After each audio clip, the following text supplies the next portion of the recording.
Lights, camera, action. These bikes are all really close. Look what we got here. The Suzuki's back. Don't get too close. This is your world. We just living in it. It's been a long day. The new kid on the block. 250 shootout.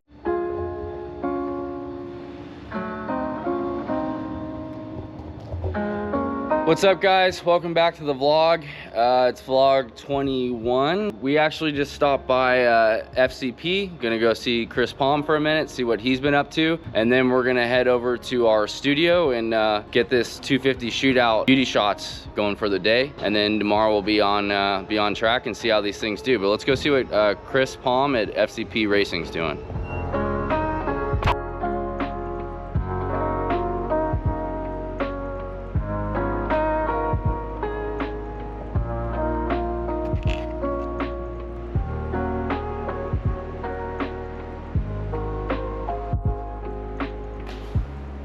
And we got lights.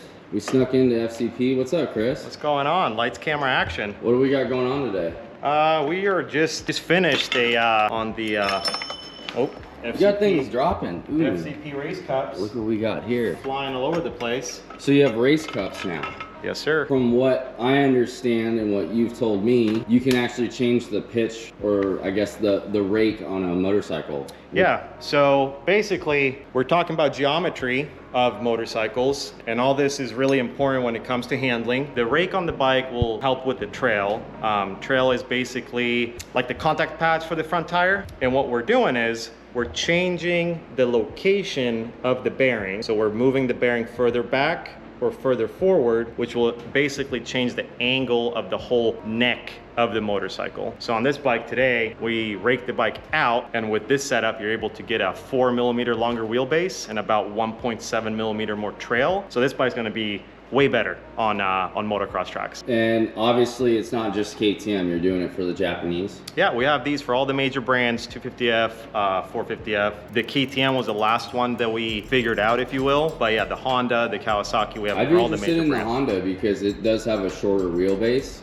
And I believe this new gen actually went to a little bit shorter, if I'm not mistaken, compared to like 18, 19 era. So it'd be cool to rake that out and actually see what you can get out of it, because that bike does corner really well, but on track high speed she gets a little nervous. So it'd be cool to rake that out and see, without doing any suspension, just your parts, see what that bike could do. Yeah, this is something cool. This is new. It's not really been offered before. Racing have had it, but as far as like a consumer product, I think we're about the first people to do it. But it's basically, since a lot of people do ride mountain bikes, it's the same idea as a reversible headset cup. Throughout the history of bikes lately, the bikes are getting shorter. They're getting more raked in and more, I don't want to call it nervous, but they are more front end heavy, and like they do steer down quicker for Supercross. This is just a product where you can change it, you know, fine tune your bike. And we're actually running the race cups flipped in to where we rake the bike in for Endurocross, Supercross, Arena Cross. So yeah, this is a reversible product, which is really neat. And for those that you don't know, Chris Palm was actually a Dirtbike magazine test rider, and he's ridden some Supercrosses. So when he's talking about pro guys, he's actually was a pro guy. Do you still call yourself that? No, I used to ride. I used to be okay, but oh, come on, dude. You, Jared, all of our guys, you had A cards at one point. Yeah, and it was a lot of fun, but it was like many years ago, and now I have like a gray beard coming in. So yeah, we do other parts now, you know, but it's still in the industry, still having a blast, and I do still ride. So a lot of these parts I do test myself, but we also utilize, you know, Dirtbike magazine and other guys as well. You're still doing the motor mounts, the foot peg pins, your whole line at FCP. Yeah, this has been, I mean, FCP, we started in 2018 and only did engine mounts. And that was kind of a uphill battle because people just thought it was bling. But now that, you know, years have gone by, it seems like people understand it's a performance product. Then we started making some foot peg pins just to add to our catalog, but this is like our new exciting product. And just with engine mounts, how we started making, kind of changing the way people understood the the brackets and how they make the frame flex, this is something that's gonna be super cool. The fact that it's called offset bums me out a little bit because people will relate this to triple clamps, but this is something completely different. But yeah, we're beyond excited. It's been like a whole year in the making, and this is really, really fun. And I can say, like, for years, like, I'm kind of the KTM guy for dirt bike, but you know, especially the last gen KTM where it came pretty darn stiff, those are years where you really notice like putting an FCP mount, an engine mount on a bike, especially at the low hour mark on the KTMs where they're not broken in. It's a difference. Right out of the gate, you feel it, and it's just a plusher ride. And when you're looking for that, that's something you need to be looking for, is engine mounts and modifications, even like this, to get your bike to steer and perform better. We kind of soft launched it last year. We had some guys running it in Supercross, Arena Cross, and then this year we're definitely doing like a bigger push because now we do have it available for all the major brands. It's really exciting, and I think you guys will see the little special washer that we make for the top so it seals. I think you guys will see those a lot at the track. That's not the right bike, I know that. Oh wait, here's the right bike, and here's the wrong guy. He's got a plumber's crack going on. Hey, enough of that. Jay Clark was a Did you show plumber before. Of course I did. Jay Clark was a plumber before he was a moto guy. But we have all of the 2025s lined up, like I said this morning, little pit stop at FCP. And now we are here with all the 2025s behind me. Mark Tilley's here. Tilley, What's happening? it's 2025 shootout season once again, but now we got the little guys, as some of our orange helmeted buddies would call them, the tiddlers, the little guys in the class, you know. That's the sister publication, right? Yeah, we have the Kawasaki KX250, the Husqvarna FC250, the Honda is already set up out there, CRF 250, the Triumph TF 250X, Suzuki, GASGAS the is also GASGAS out there. MC250F, the KTM 250SXF. Butt Crack King over here is next to the YZ250F. Any early predictions, Tilly, or are we keeping that under wraps? Yeah, you know what? I don't ride 250Fs enough to know. I mean, Jay does. I'm 100%, I don't know. I got to ride the new Cowie a little bit, and that was kind of improved with the new chassis and stuff like that. The Suzuki's back. We are going to test the Suzuki with Pro Circuit pipe and the Dunlop tires and the graphics, because the graphics are gonna make it faster right off the bat. But we are testing, if you're looking at it and going, oh, well, that one has a Pro Circuit pipe. This is the way that it comes. If you buy this before December, this is the way that it comes. So this is the way that we're So if testing. Santa drops one of these suckers under your tree, it's coming with a Pro With a Circuit pipe. PC pipe. And I believe we didn't actually get the stock pipe, but I believe you get the stock pipe as well. So I don't ride 250Fs enough. So it's kind of the first time to where I'm gonna go into it, and I'm gonna rely a lot more on test riders with some information, and then it's gonna be kind of cool for me because it's going in blind and I'm just basically going for it. And So it's anyone's game. Exactly. So I know in the past the Yamaha has done really well in our shootout. I like the Yamaha 250F. It's fast, it's reliable, lots of good traits, it's connectivity, all that kind of stuff. So, you know, I've liked the Yamaha a lot in the past. The KTM. Yeah, I was just gonna say, but there are two that Three that have a brand new frame that in the 450 class, we've got to the point to where that frame made a really big difference. Will it make a big difference on the 250s? I don't know. There's sometimes that a bike characteristic on a 450 makes a huge difference, and then on a 250 you kind of, it doesn't really matter. And what So- means more to you? Because in the 250 class, now we're talking, and we just talked about it off camera, power versus handling. Yeah, and it's all about, in the 250 class, it seems to be, and it goes in waves. Like every 4 or 5 years, they go from having just insanely screaming motors to a bunch of top end to where they bring back the bottom end. And I think now they've done it to where instead of going yo-yoing back and forth, they've gotten, now a lot of the 250s have decent mid, and then they have pull on top. So it's kind of, again, just like 450, it's what is important to you. Is a bike that has the most power that you can start off with the most important, or is it a bike that has the handling and then you can make it fast? I mean, just thinking out loud, for me personally, I would rather have a bike that makes good power. It doesn't have to be the best in the class, but something I can work on, because I mean, let's be honest, if you're going racing, you're gonna work on it. But the chassis is pretty darn good out of the gate. Yeah. if that makes sense. You know, it's kind of what you want. It's what you want to, what is important to you. Because like Jay's here putting tires and tire stickers, Dunlop stickers on all the bikes and everything like that. But there is some bikes that don't have Dunlops, and we're not letting him touch that. One of the bikes he just pointed out doesn't have Dunlops on it, and he still likes it. So, but it's definitely one of those things to where these bikes are all really close. You really have to be honest with yourself when you're shopping for a motorcycle nowadays, because you got to know what you want. And if you might not want a bike like what you just said, you want a bike that handles better. You know, that could be a Cowie or a Husky, or even the Suzuki handles really well. And then afterwards you go, oh man, I should have got a bike that But you also don't want motor. to base at the lowest either, because if it's starting at the lowest horsepower on a 250, you got a lot of work to do. So I would still say like mid-range up as far as numbers go, and then a good chassis. Yeah, and then Because if you're at the bottom and you're spending $3 grand, $2 grand motor work, and then all you're doing is catching up to maybe one of the other OEs that are stock, whatever that number is, okay, well, when they jump up, you're that much further away. Exactly. And then for some people, if the electric start is a big deal, then the Suzuki's out right away. But you can get a Suzuki for a couple $1,000s less than what you can, and you can get all the cool stuff. Some people don't mind kicking a motorcycle. Some people don't mind it being a little bit slower. There is a lot of kids, like I have kids that are transitioning from a 85 or a 112 up to a 250F. That might be a perfect bike for them because it doesn't have that yank your arms out type of power. It's a good deal, and I think that's a great part about Suzuki is they're still making a competitive motorcycle. Like you can see it on the pro ranks that it is still competitive, but they're giving a lot of value to the bike. And I mean, a pro circuit pipe, that's a $1,200, $1,300, and then throw some graphics on it, that's $300. And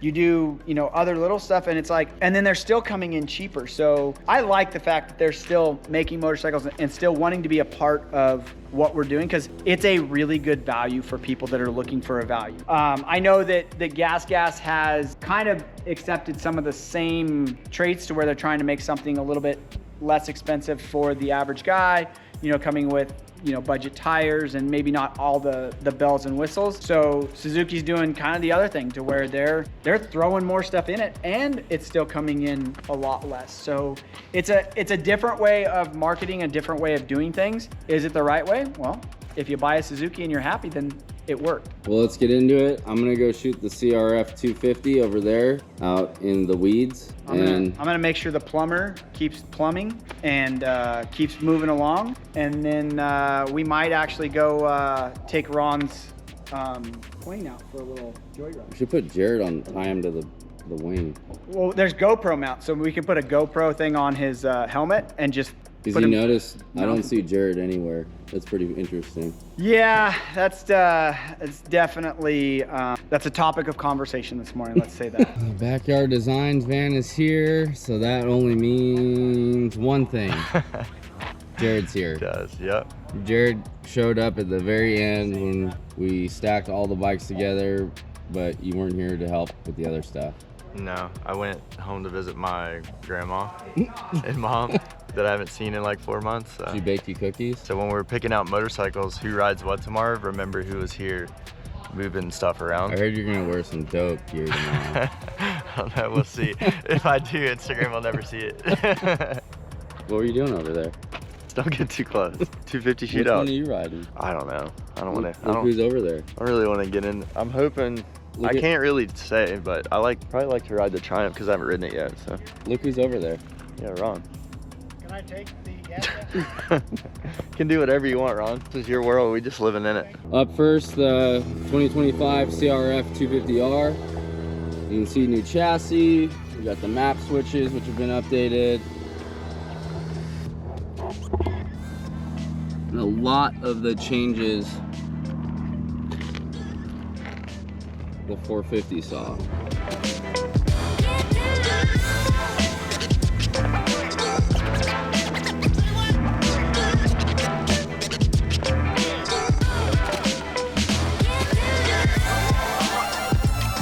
Next up on the list is the 2025 GASGAS MC250F. Just like the 450, hydraulic clutch, brake tech brakes, Maxxis tires, WP suspension, valve a little softer. It's got the new frame, and obviously the new body work.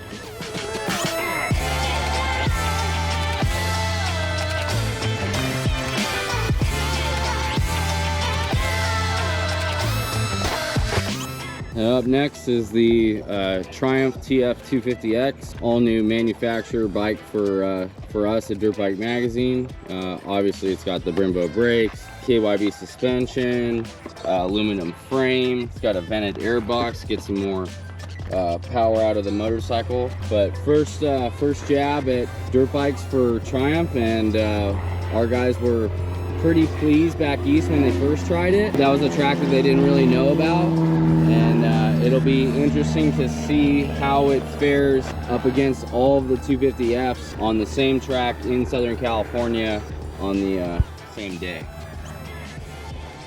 Next up is the 2025 Kawasaki KX250. Looks just like its bigger brother, the KX450. They have the Rideology app. They obviously have the mapping up here, traction control, very adjustable bike, 2 different positions, and on the foot pegs, you can tell the bike is all new and looks just like its bigger brother, the Kawasaki KX450. It's done really well in the 450 class, but again, like Mark said, maybe same chassis but different displacement. That does change the riding characteristics of the bike, and we'll see what the guys think, and they're able to compare on the other OE models in the class. Is this a fast motorcycle? And does it handle well in rough conditions? Up next is the 2025 FC250, similar but different than the KTM and GASGAS. Obviously the suspension is different. We have the new frame, we have different valving in the front forks, obviously the newer map switch, you've seen that before, the Pro Taper handlebars, the smaller slim design electric start button.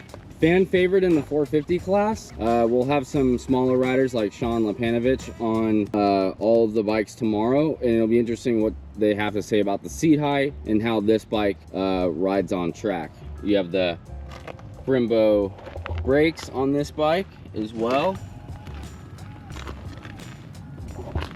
Next up is the 2025 RMZ 250. Although it's unchanged, obviously you get a cool graphics kit with it now, and you get a full Pro Circuit exhaust at a really great value. Still a good motorcycle, can go racing with it no problem. Just, you know, a little long in the tooth as far as updates, as the other manufacturers continue to update and add more electronic suites and bells and whistles on their motorcycles. Up next is the 2025 KTM 250 SXF. Again, the Austrian bikes, minus the GASGAS Brembo brakes, hydraulic clutch, WP suspension, valve a little stiffer, the new body work, the new frame that we've been talking about in a bunch of our videos, updated suspension. Last year, people said the frame was a little too stiff for their liking, so we're interested to see what people or our test riders think of the 2025 model and how it stacks up against the rest of the class. Here's the lineup, final few shots, all 8 motorcycles in the 250 class lined up, and then tomorrow we'll be at the track and testing begins. All right, so we got them all lined up. This is the last deal. Next stop is the track tomorrow. Tilly, why don't we go over each bike just briefly and just say some positives. You know, we're not going to tell you guys who wins or what order or nothing, but every bike has a couple positives. So let's start with the... Well, the positive thing right now is that they're sitting on the factory effects stands. The stands are pretty stout stands. They're all steel, and they're kind of cool, and actually. They're hard. It's, well, you know, a good stiff stand is never a bad thing. You have those ones that kind of tweak under pressure, and those aren't a good thing. But so shout out to the guys at Factory Effects for that. But yeah, we start off with the GASGAS, and GASGAS is going a little bit different than some of the other Austrian brands. This, I guess, would be maybe their budget brand. So it comes with like brake tech components that you see here, braking and clutch components. They're trying to keep the bike a little bit, I don't want to say cheaper because it's not cheap, definitely with a lower price tag than its Austrian brother. So I like that. I like that they're doing that. They're thinking about the consumer and going from there. And motor-wise, it's about the same. It just doesn't have some of the options that the other bikes do. It's got less expensive options, let's say that. So that's kind of cool that GASGAS is doing that. It's got its own unique styling and all that kind of stuff. And then we go to the Yamaha, which is, or no. Wow. The Yamaha. Tilly. Yeah. This is Honda. Wow. I can't even say. It's been a long day. And it's red. Yeah, exactly. Like you didn't even say. And the Yamaha's on the complete other end. You didn't even say the other bike that's red. Yeah. You said. I said the Yamaha, which is a tuning fork, and this is a wing. Yeah, I quit.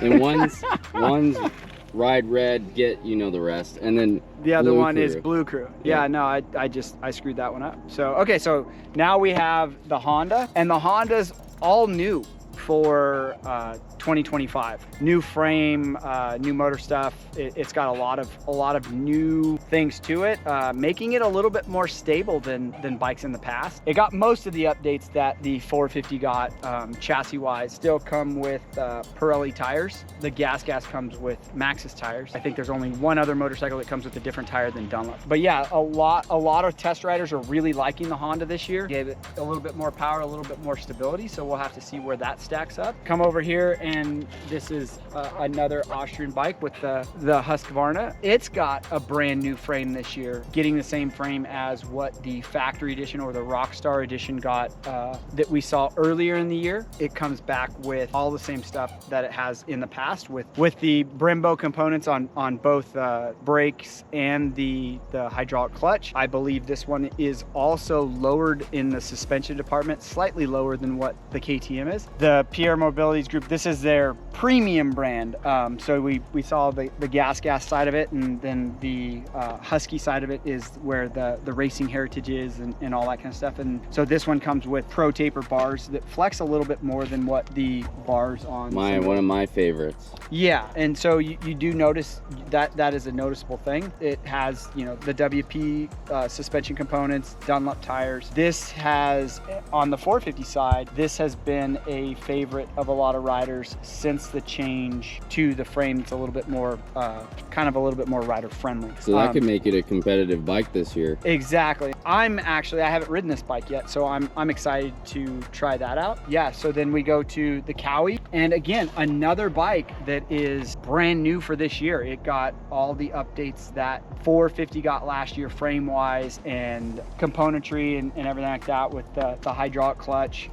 It didn't get the Brembo front brake. They kept the Nissan braking system, but it did get the suspension. So now instead of being KYB suspension, it's now Showa suspension, just like the 450, but it got the ODI grips, Dunlop tires, the new styling that's identical to what the 450 is. I did get to ride this bike a little bit compared to last year. It's got a little bit more mid and top. Handling wise, it's not as stable in higher speed stuff, but it does turn better. Interesting to see how it stacks up against all the other 250s. And then you go from this brand new motorcycle to, again, just like the GASGAS and the Husky, the KTM got a brand new frame this year. Like we said before, it will be similar to the frame that came on the factory edition KTM. Then again, this bike does come with good components with the Brembo. In the past, this has been a favorite for those guys that like to rev the bike and like to ride it way up on the top end. I have been able to spend a little bit of time on this, and it's got the power where you'd want. I mean, it's kind of a gimmick, but like their whole slogan, like ready to race, like of the three brands, I feel like they're kind of like trying to put their money where their mouth is, and like definitely differentiate the three, but really say like, oh hey, this is like a race. Exactly. And there's more differences now between these three motorcycles than there ever has been in the past, with the way that they're going with the GASGAS and with the Husky. The Husky and the KTM, pretty similar when it comes to actual performance, but the Husky is lower in stature, and then it does have different body work and all that kind of stuff. So the bikes do feel different per se. Absolutely. When you're actually like, in what we're doing, we're really nitpicking these bikes because they are so good. So it's similar to the other bikes, but naturally different. They are the only 3 bikes that have air fork, that run an air fork. And depending on what you're doing, that is a spring fork in general seems to be the consensus to most test riders are gonna like that better. Depends on where you're at and what you're doing. Again, this is all just, we're throwing it out there. I mean, we could be wrong about some of the technical stuff and stuff like that, but we're throwing it out there to where, hey, here's the stuff that we know about these motorcycles. You have to make your own decision. Don't just watch our shootout, you watch our sister publication, Motocross Action. Swap Moto's done a shootout, Vital's done a shootout, Dirt Rider I think was doing a shootout the other day. So, you know, watch some of those and maybe you might connect with those guys a little bit better than you do with us. But, you know, they're all very, very capable people and very capable of telling you what's different, what the difference is on the motorcycle. The Suzuki, yeah, there's no changes, but it's still a viable option. This one, we're testing this one exactly how it comes. It comes like this with the Throttle Syndicate graphics kit. I think you have 4 or 5 to choose from, the different eras. Suzuki, the RM is turning 50 this year, so they have different eras of stuff. The big thing with this that it comes Dunlop tires and then a full Pro Circuit exhaust system. You look at that and that's a couple $1,000 when you start looking at exhaust systems. So, and it's got a carbon tip on it and all kinds of stuff. So, you know, it's kind of cool what they're doing. Okay, maybe they're not changing their motorcycle because it's a viable bike for a certain person or a certain purchaser. But man, they're giving you a lot of value with a $300 graphics kit and, you know, $1,400 exhaust system. So, you know, yeah, you got to kickstart it, but hey, it's definitely a viable option. It comes with a lot of great stuff. And then you have the what bike is Yamaha. This is the Yamaha. This is actually it now. This is the Blue Crew bike. This bike has won a lot of shootouts for us. Crowd favorite, and it's a crowd favorite for a reason. I mean, you can look at it on the Star Racing team is doing amazing with it. Deegan dominating. Now, naturally, a lot of that is Deegan, but he starts with a good platform. And we saw Max Anstey got on it from when he was on a Honda he got on this and started to run up front and go from there. But it's good. It's fast. It handles really well. They've made some changes to it this year in linkage and rear suspension. I think some updates in the valving in the front, and then the peg mount to where it's not as bulky as it was before. But again, this bike, lots of tuners can make this bike go really fast, but it starts off as one of the fastest bikes in the 250 class, and you can't really say very much bad about it. The bike works good. The Blue Crew, everybody over there is doing a really good job. We know most of the testing department, and they know what they're doing. So we go from the Blue Crew, who's been around for a really long time, to the Black Crew. That is the new kid on the block. This will be the first ones to let you know right away, this is not a 25 model. All of those are 25 models. This is a 24 model. Triumph has been a little bit busy bringing a brand new 450 motocross bike out, which we're gonna be able to ride here very soon. But this is a 2024 model because they're a little bit backed up on what they're doing at the moment. But when we initially tested this motorcycle, everybody was, myself included, everybody was kind of shocked on how good the motorcycle was right out of the gate. Done a really good job of making a bike that performs and is stable as well. Is it perfect? No. How we said in our initial test, it seemed like it had kind of 2 power bands peaked out, and then just when you think it's going away, it kind of comes on again. And now that we've got it on a dyno, we see that. You actually see it to where it kind of peaks out and then starts to go again. The unfortunate thing about having a all brand new motorcycle is there's not a lot of aftermarket products available. Pro Circuit and FMF, they had it on the dyno and they were trying to figure out working with that kind of little step that goes on. And they haven't come up with anything yet because you have to buy a piece from Triumph or something along those lines. I'm not really sure why they haven't done it yet, but over the next, I think Akrapovic is one of the only companies because I think they support the team. But you are seeing them at tracks, which is kind of cool. A lot of times to where new bikes will come out and you won't see them at tracks. So, I mean, it has good components. It's got the Brembo components. It's got everything else that every other motorcycle out here has. It's a good motorcycle. So it will be interesting because I haven't ridden any of these back to back. All of these motorcycles here, which one's going to kind of measure up and which one's going to come out on top, because it's a competitive class for sure. What you got to do when you do this, when you're buying a 250F, you got to look at where you're coming from. Like, are you coming from a 85 or a Super Mini and getting on one of these, or are you coming from maybe a bigger bike coming back down to a 250. So, and then there's guys that are 250 regulars. This bike fits multiple markets. So we'll see. We're gonna do a lot of testing and a lot of stuff coming out. This is just the beginning.